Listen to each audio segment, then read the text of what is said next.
Hey, what's up? It's Tim and Chris from Underoath, and we're here with 94.9 San Diego at Riot Fest. Check it out.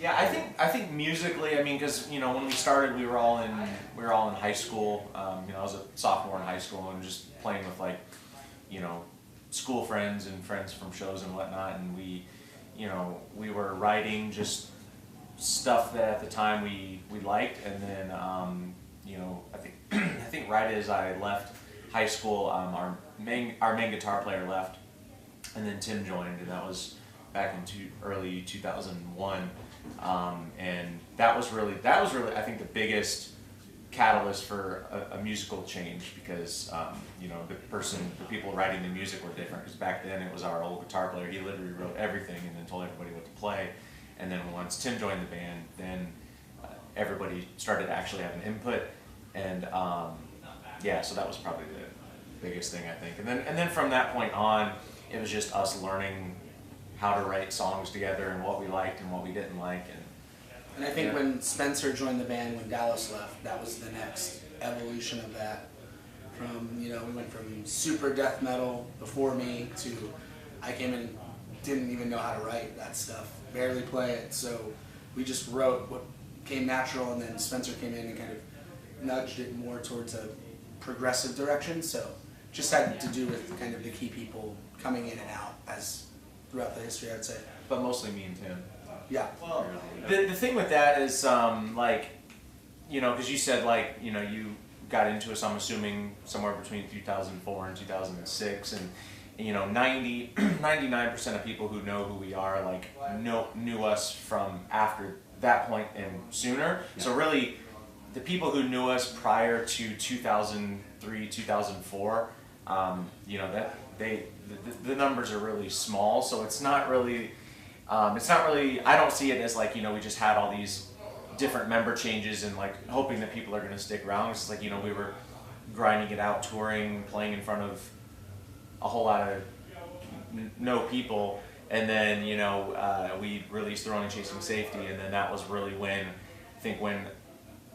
it really became like a band, and we were like, oh wow, this is what we're doing.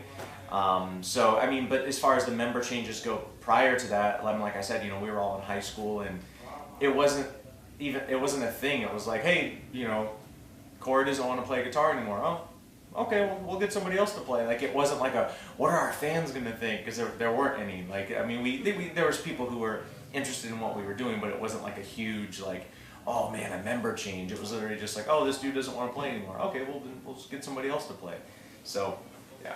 Yeah, it's been interesting. We went out on the Rebirth Tour in March and April, really just out of let's go out and see how that works, and we all realized we wanted to play again together, and there's a reason to play again with They're Only Chasing Safety and To Find the Great Line coming of age, so to speak. So we decided to try it, and by the end of the tour we realized that we really liked doing it. So got a couple more shows going on. We'll be doing a little bit of touring next year. It's been good, really good. The biggest fears when you come back are, will people care, and will you be able to play and or perform like you did when you were 25 or 30 at 33 or whatever we are now. And it seems like everyone's healthy and can still rock out and do our thing, and people are reacting well. And so as long as those two things keep staying consistent, we're gonna keep doing it.